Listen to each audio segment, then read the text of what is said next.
Welcome back to सुबह की सोच। सुबह की सोच में अब बात करेंगे पाकिस्तान सुपर लीग की, जहां सीजन 11 के क्वालिफायर में पेशावर ज़ल्मी ने 70 रन से इस्लामाबाद यूनाइटेड को हराकर फाइनल के लिए क्वालिफाई कर लिया। इस्लामाबाद यूनाइटेड ने टॉस जीतकर पेशावर ज़ल्मी को पहले बैटिंग की दावत दी, जिसने पहले खेलते हुए 7 विकेटों के नुकसान पर 221 रन बनाए। ज़ल्मी के कप्तान बाबर आजम ने 59 गेंदों पर 103 रन बनाए। ये रवा साल में उनकी दूसरी और पीएसएल कैरियर में चौथी सेंचुरी है। ज़ल्मी के कोशल मेंडिस ने 41 और मोहम्मद हारिस ने 35 रन बनाकर नुमाया बल्लेबाज हो रहे। इस्लामाबाद यूनाइटेड के शादाब खान ने ज़ल्मी के 3, रिचर्ड ग्लिसन ने 2 और सलमान मिर्जा ने 1 विकेट हासिल की। बाद अज़ां इस्लामाबाद यूनाइटेड 18.4 ओवर्स में तमाम विकेटों के नुकसान पर सिर्फ 151 रन बना सकी। इस्लामाबाद की टीम से समीर मिन्हास 44, मोहसिन रियाज 25 और इमाद वसीम 22 रन बनाकर सैर फहरिस्त रहे। ज़ल्मी के अरन हार्डी ने 3, मोहम्मद बासित अली ने 2 और सुफियान मुकीम ने 2 विकेटें हासिल की। इस्लामाबाद यूनाइटेड के पास फाइनल तक रसाई का एक और मौका अभी बाकी है, जो जुमे को पहले एलिमिनेटर की टीम से मुकाबला करेगी और एक एलिमिनेटर आज लाहौर में खेला जाएगा। बिल्कुल आप सही कह रहे हैं। जब तक गेस्ट हमें ज्वाइन करते हैं तब तक हमें खुद ही बात करनी है इस पर, और खुद हम यही बात करेंगे कि कल जो मैच हुआ जिसमें बाबर आजम की कारकर्दगी के हवाले से तो वो सब ने उनकी बहुत तारीफ की। 588 रन बनाकर उनकी शानदार ये कारकर्दगी उन्होंने दिखाई है। और अब जिस तरह से लोग बात कर रहे हैं कि बाकी मैचेस में भी उनकी उस तरह से कारकर्दगी होनी चाहिए, क्योंकि पिछले कुछ अरसे में हमने देखा काफ़ी डिबेटेबल रहे वो, उनकी जो परफॉर्मेंस थी उसके ऊपर काफ़ी तनकीद भी होती रही।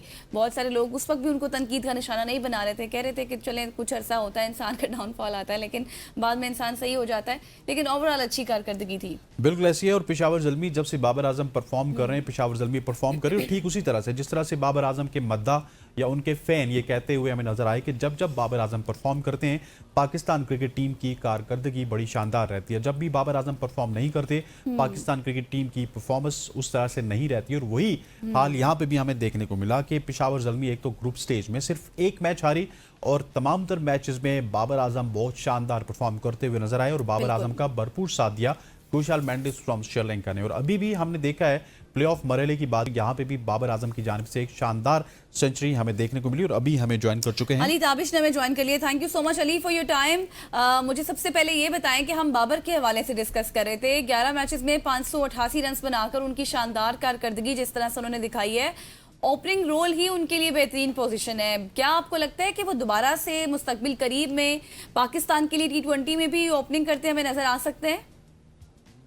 देखिए, अगर आप बार बार परफॉर्म करते रहेंगे, एक जगह अपना मुंजमद करते रहेंगे, आई नो हसनैन को ये बात बिल्कुल पसंद नहीं आएगी, लेकिन अगर एक बंदा परफॉर्म कर रहा है और रन्स कर रहा है और वो पोजीशन उसको सूट कर रही है तो फिर मतलब then you make a case for yourself. नहीं सर, मैं तो कहता हूँ एक साइड पे भी बाबर आजम को खड़ा करते, दूसरी साइड पे भी उनको खड़ा करते हैं। मुझे क्यों पसंद नहीं आएगी? मेरा कोई जाती मसला है, कोई जायदाद का मसला है, जागीर का मसला है?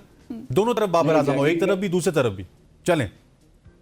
पर्सनल मसला नहीं है, बात फिर वही आ जाती है परफॉर्मेंस की, बार बार वो रिपीट करने की। लेकिन अगर प्लेयर परफॉर्म करता रहेगा, रन इतने ज्यादा कर लेगा और अपनी टीम को फाइनल में पहुंचा देगा, ठीक है, तो फिर वो बात वही आ जाती है कि जिस तरह से हमें इतना अंदाजा है कि पीसीबी कैसे ऑपरेट करती है, कैसे चलाती है, तो वहां पे क्या कहते हैं ये चीज जरूर पॉसिबल है कि बाबर आजम की वापसी हो सकती है। और मुझे ये बताइएगा कि बाबर आजम की जो हालिया परफॉर्मेंसेज हैं उनको लेके उनका जो फैन क्लब है वो तो काफ़ी ज़्यादा खुश है, लेकिन कुछ नाकदीन ऐसे हैं वो अभी भी बाबर आजम से खुश नहीं है। उसकी क्या वजह है? क्योंकि मुझे पिछले कुछ 2 साल से ये लग रहा था कि बाबर आजम शायद हमारी प्रॉब्लम नहीं है अकेले, क्योंकि बाबर आजम को हमने साइड पे बैठा के जिस साइम अयूब पे इन्वेस्ट किया वो साइम अयूब भी तो कुछ नहीं कर सके। सो हमारी मेन प्रॉब्लम तो हमारी बॉलिंग थी। सो बाबर आजम को अभी भी प्रॉब्लम क्यों समझा जाता है? ये बड़ा जबरदस्त इंटरेस्टिंग फैक्ट है, मैं आपको कल के मैच का बताता हूँ। तो बाबर ने कल के मैच में अपनी 50, जो लोग कह रहे थे कि बाबर मॉडर्न डे क्रिकेट नहीं खेल रहा, अपनी 50 की 37 बॉल्स के ऊपर पहली 50, और अगली जो अपनी 50 थी वो की 19 गेंदों के ऊपर। तो एक्सेलरेशन भी पूरी थी, अपना क्या कहते हैं जहां पे अपनी टीम को पुश करना था वो सब कुछ मौजूद था। और आपने बिल्कुल सही कहा, हमने जितने प्लेयर्स पे इन्वेस्ट किया कि हम उनकी जगह लेके आएंगे। देखें, Sahibzada Farhan has been performing phenomenally well, वो कमाल परफॉर्म कर रहे हैं, कमाल चीजें कर रहे हैं और कमाल बातें कर रहे हैं, ठीक है। अब वहां पे प्रॉब्लम ये आ जाती है कि दूसरी तरफ से अगर कोई सपोर्ट नहीं करेगा, कोई साथ नहीं देगा और कोई चीज आगे नहीं चल पाएगी तो फिर वो कैसे काम चलेगा। बिल्कुल आपकी सही बात है, हमारी सिर्फ बॉलिंग का मसला नहीं था, हमारा ओवरऑल कॉम्बिनेशंस का भी मसला था, ओवरऑल टीम स्ट्रेटजी का भी मसला था। हमने एक किस्म का कह सकते हैं कि जबरदस्ती का ही कप्तान बना दिया, जो हमें लग रहा था कि शायद अच्छा कप्तान बन जाएगा। और इवन सलमान अली आगा ने ये बात तो खुद भी बोल दी है कि मैं चाहता हूं कि मैं वनडे और टेस्ट पे ज्यादा फोकस करूं, T20 पे ना करूं। So we might just be looking at a new T20 captain. अच्छा अली, मुझे अब बताएं सुफियान मुकीम के हवाले से, पेशावर की कामयाबी में काफ़ी अच्छा उनका किरदार रहा है। अब उन्हें हम कौमी टीम में मुस्तकिल मौका मिलना चाहिए, आपको लगता है? बिल्कुल मिलना चाहिए। कुछ लोग तो हैं, कुछ लोग नहीं, काफी लोग ऐसे हैं जो कि ये भी कह रहे हैं कि आप श्रीलंका में वर्ल्ड कप खेलने गए थे और आप सुफियान मुकीम को क्यों नहीं लेके गए थे। हाँ। वहां पे उससे पहले हमने सुफियान मुकीम को साल में अच्छे खासे टूर्स में साथ रखा, मैच भी दिए।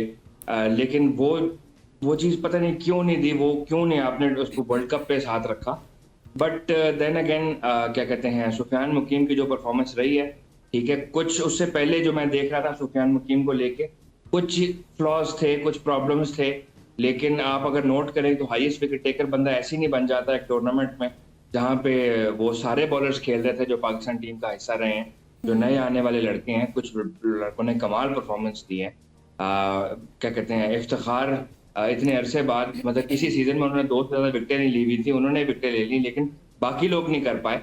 द प्रॉब्लम इज कि द फैक्ट इज कि सुफियान मुकीम को आगे अगर आप नहीं खिलाते अभी आने वाले दौर में, तो वो एक इनजस्टिस सा होगा कि अगर एक बंदा जेन्युइनली परफॉर्म कर रहा है और अच्छा परफॉर्म कर रहा है, विकेटें ले रहा है, उसके अंदर कंट्रोल है, वो अपने आप को समझ के। और अगर आपने गौर किया हो कल के मैच में, तो सुफियान मुकीम ने फील्डिंग भी बहुत अच्छी की। ऑल्दो वो इतनी अच्छी फील्डिंग करते हुए नजर नहीं आते, लेकिन कल के मैच में जेन्युइनली उन्होंने बहुत अच्छी फील्डिंग की, जो कि नजर आ रहा था कि वो एफर्ट डाल रहे हैं एक चीज में।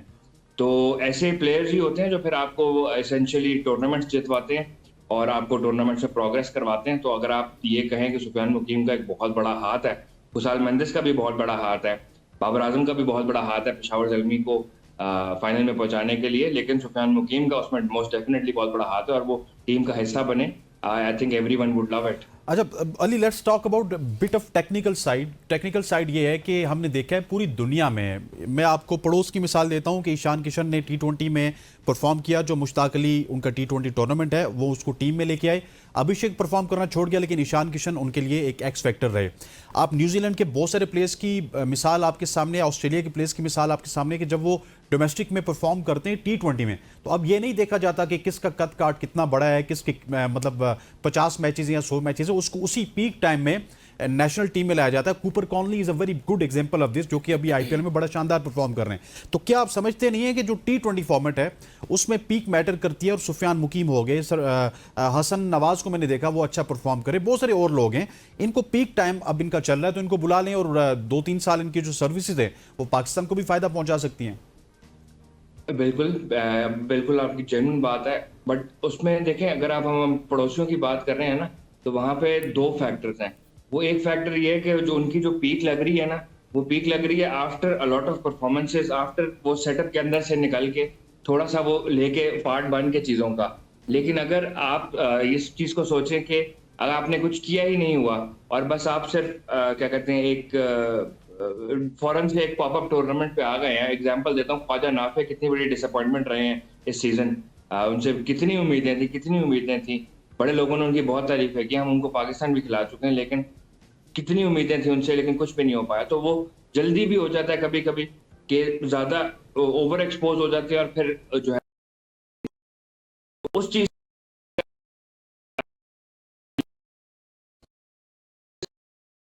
In and out of the Pakistani team, तो वो एक प्रॉब्लम थोड़ी सी जरूर रही है।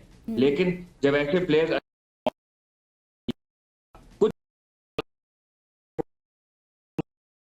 जरूर लेके आए, उनको उनको वो प्रैक्टिस करवा के उनको जो है ना एक्सपोजर दिलवा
है समीर मिन्हास के, किसी ने नहीं किया, उसने कर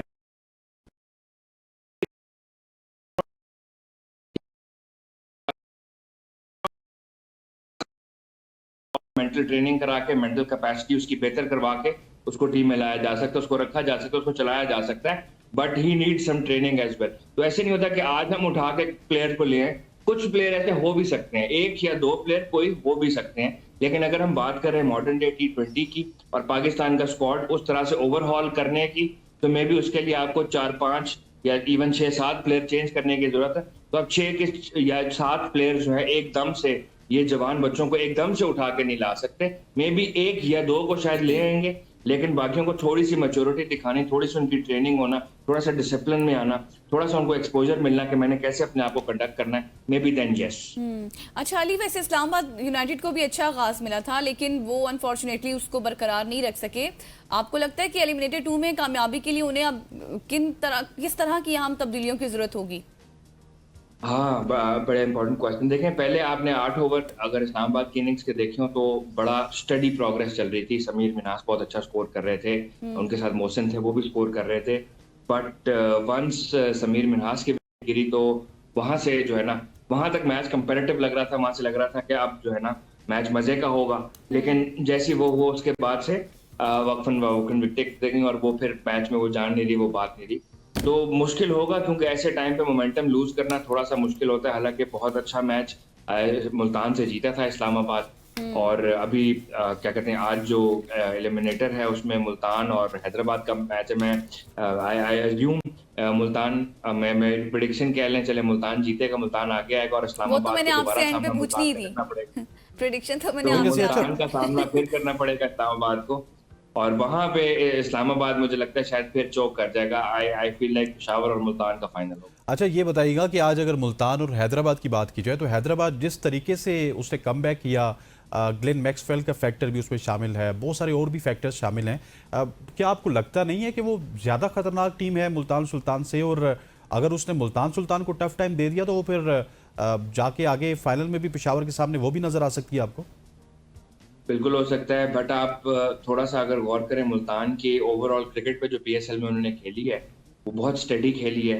वो दूसरी टीमों की तरह उतने हॉट एंड कोल्ड नहीं हुए। ठीक है, उनके लॉसेस भी आए हैं, लेकिन बड़े क्लोज और बड़े कंपेटिटिव लॉसेस आए हैं। कॉम्बिनेशंस बहुत अच्छे खिलाए हैं मुल्तान ने, अपने आप को कंडक्ट बहुत अच्छे तरीके से किया। मैं कल अपने एक दोस्त से बात कर रहा था जो कि PSL सेटअप का हिस्सा था, वो वापस आ गया, उनकी टीम एलिमिनेट हो गई है।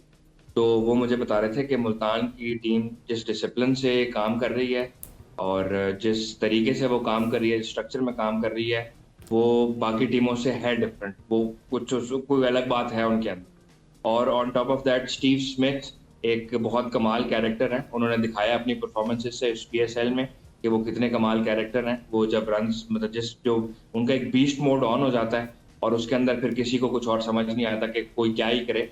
हालांकि पिछले मैच में उन्होंने 100 किया था, मैच हार गई थी टीम, बट देन अगेन जिस हिसाब से वो अपने आप को कंडक्ट कर रहे हैं, जो यंगस्टर्स को वो बता रहे थे मेरे दोस्त के, वो बहुत कमाल तरीके से यंगस्टर्स को बिठा रहे हैं, उनको बातें सुना रहे हैं। बातें सुना से मतलब बातें सिखा रहे हैं, उनको लेसन्स दे रहे हैं।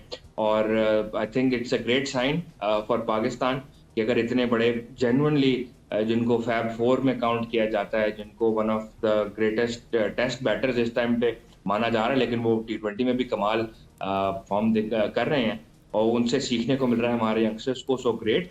On top of that Multan की क्रिकेट बहुत कॉम्बिनेशंस बहुत अच्छे हैं, क्रिकेट बहुत अच्छी खेल रहे हैं, उनकी स्ट्रेटजीज बहुत अच्छी इंप्लीमेंट कर रहे हैं। आई फील लाइक मुल्तान को एज है हैदराबाद से काफी ऊपर आज में, बेशक मोमेंटम होगा हैदराबाद के साथ। सही, thank you so much. Ali Tabish हमारे साथ मौजूद थे, इन डिटेल हम डिस्कशन कर रहे थे तमाम तरह टीम्स के हवाले से और हैदराबाद और मुल्तान उसके हवाले से भी। यहाँ पर लेते हैं एक शॉर्ट सी ब्रेक, वापस आएंगे, हमारे साथ रहिएगा।